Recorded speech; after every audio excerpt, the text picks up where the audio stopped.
NAMM 2019 here, and Reverb is sitting with Carlos Santana. Carlos, how you doing? Hi, I'm grateful. I'm very happy. Awesome. This is a very relaxed vibe in here that you've got. I appreciate this. Oh yeah, it's the only way to navigate through this planet.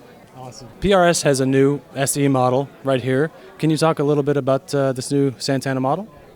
Yes, this is Goldie, and like most everything in the wall and everything, it comes from the mind, the imagination of Paul, and I feel so grateful and very honored, to be his partner. I've been witnessing him since '78, I think, when he first came to Baltimore and he brought the first guitar. It looked like candy. The way he everything looked like candy, But I remember falling in love with his tenacity, his audacity, and his eyes to believe that he can create something with his hands that would be right up there, not competing, but right up there with Fender and Gibson.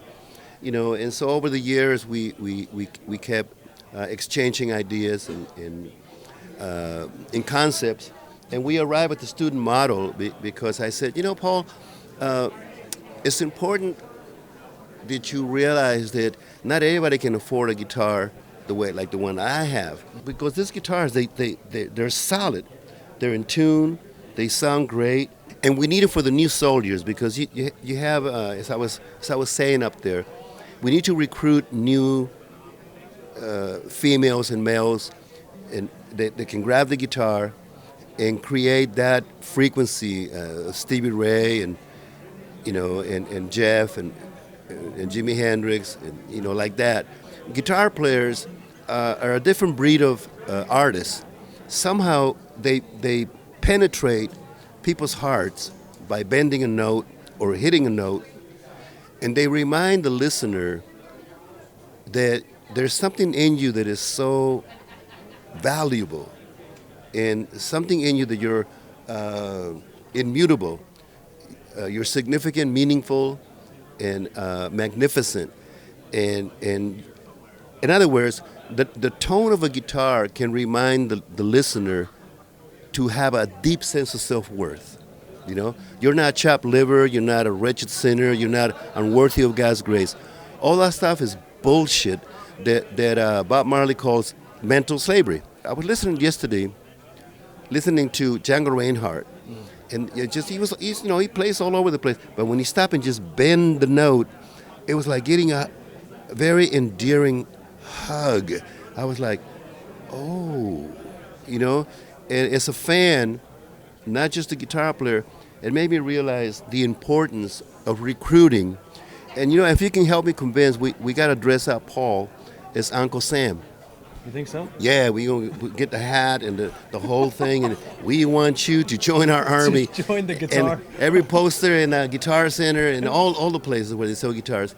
We need to get the new youngsters, the new Orianthes, the new, because we need musicians to change the planet.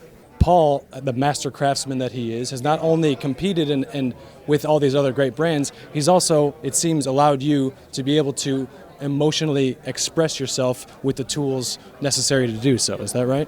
Yes, exactly. He's created guitar instruments that can keep up with my spirit as being multidimensional. Because you play differently the way you would play with Sting, as you would play with Lauryn Hill, or you would play with Dave Matthews, than you would play with Eric Clapton. Yeah. You can't bring the same sticker and stick it on the refrigerator, You have to morph yourself. And these guitars that he makes, they allow me to really, really listen to what's in front of me. So whether it's India Arie or whoever the artist is in front of me, I'm able to adapt a sound that can complement. Like ladies will relate to this. You got to match the earrings with the dress and stuff. You can't just put the same stuff. It's the same thing with guitar players. You can't just play the same licks and the same riffs. The guitars that he makes, each one has a different consciousness. It has a different frequency. And more than anything, I think me being here is like, I'm not shy about promoting impeccable integrity. Yeah. Whether you play guitar or you sell hot dogs, whatever you do, bring impeccable integrity, because that's the light that we need in this planet with so much darkness, ignorance, and fear. Each person can do what they need to do to change this quagmire of nasty funk, but not good funk. I'm not talking about, a bootsy funk. I'm talking about just unnecessary funk. And then when you hit a note a certain way, it's like something meets divinity and sex. Ooh. You know? And all that stuff needs to go inside that note, because humans need air, water, and sex. If you don't have that, you're a grumpy person. You're a curmudgeon. It's the same thing for me, because it's food, it's nutrients, ingredients that helps the listener believe in themselves. Because there's a lot of people out there who suicide because they have a lack of self-worth. But again, guitar players can change it around. Guitar players can save the world. Totally. I agree. This is beautiful. I don't know how we even follow that up with any other question. You seem to have solved many of the world's problems in a spiritual expression. It's amazing to hear from you. It's amazing to sit here with you right now and talk about this stuff with you. Hey, man, we're the same. John Lennon, Bob Marley, myself, we want the same thing, man. We want to truly create a new dimension in this planet where we can coexist with grace and elegance. You are a soulful warrior. I'm so thrilled about this. Thanks so much for talking to us. Thank you, man. Carlos Santana here with Reverb.